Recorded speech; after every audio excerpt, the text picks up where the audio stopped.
should be a national holiday, National Puppy Day. I love it, don't you?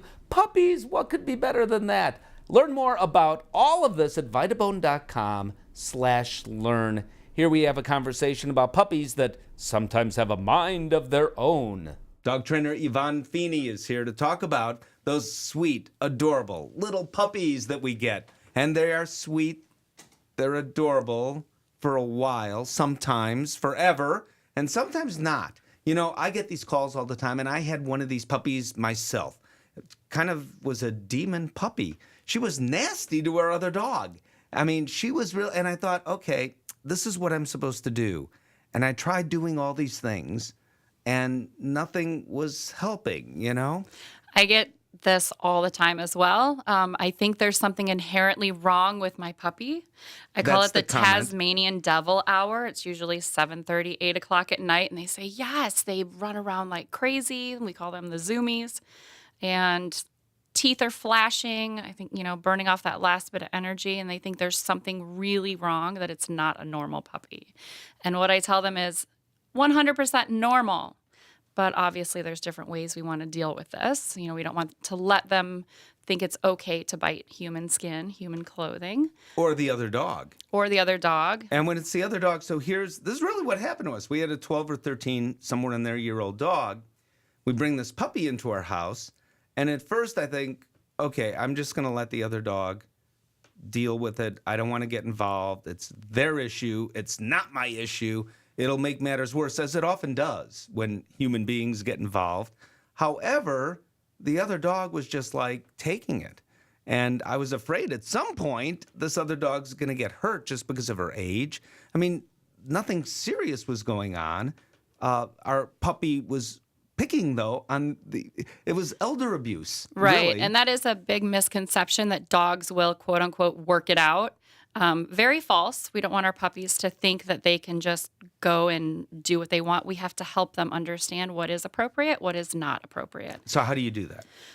First of all, I like to think of puppies as having different arousal levels or different levels of play. So the first one I associate with pretty calm puppiness. Maybe they're cuddling next to you, you're petting them. All of a sudden, a little bit cat-like in some senses. The third pet, they chomp. Could be maybe they just got a little too excited. They think you want to play with them. The other thing is maybe they think, I was kind of falling asleep, you're bugging me. So either way, they're trying to tell you. So what I like to do is let them know with an ouch, a deeper tone. Most of our training, we speak with happy tones. You do not want to go ouch or sound like a litter mate. That's another misconception. You actually sound like a squeaky toy. So it's going to get them more excited.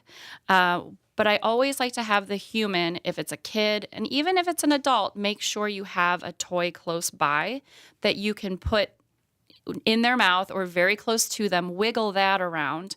We forget that our hands and feet are always moving, so they're easy targets. So you're talking about redirecting the dog with something appropriate, giving the dog something better to do. Yes. But the problem is we're human beings, and we lose patience sometimes. Is there ever a reason to scruff that dog because mother dogs do that? Right. You are not... Do mother dogs do that anyway? They don't have hands. I don't know how they would. Exactly.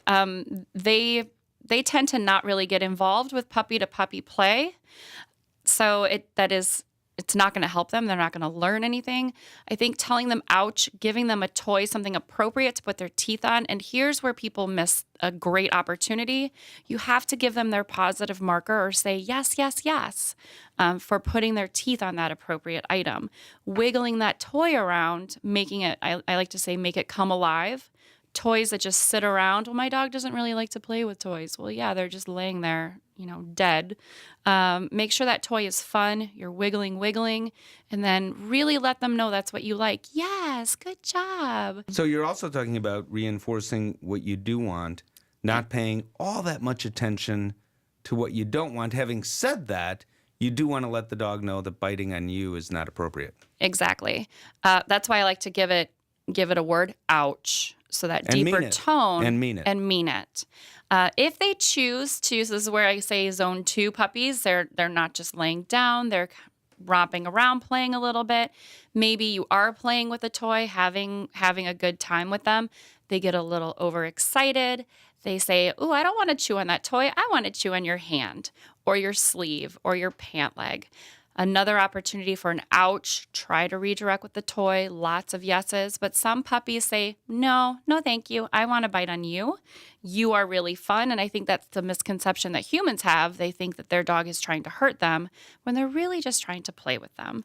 But blood is not fun for humans. Puppies have needle-sharp teeth. And the real concern is if they're biting on you, they may do this to a little kid who comes over. Absolutely. So that's a lawsuit waiting to happen potentially, or bite on grandma with very thin skin. Exactly. That's why we want them to learn from a very early age that teeth on skin, no matter how hard or soft, is not appropriate. Perfect. So what I also like to do is give them a little bit of a disgusted look, like, ugh, I don't like that. Get up and walk away just for a few minutes. They realize that's not the play that you like. Then you can come back. I do like to re-engage with my puppies so they don't think, I don't like you, I just didn't like that behavior. So I like to ask them for a quick, easy command, like a sit. So that's why training is really important. Once they have sat for you, you don't need to give them a treat. You just give them some love and then reestablish that play again. With something else. With something else. Perfect.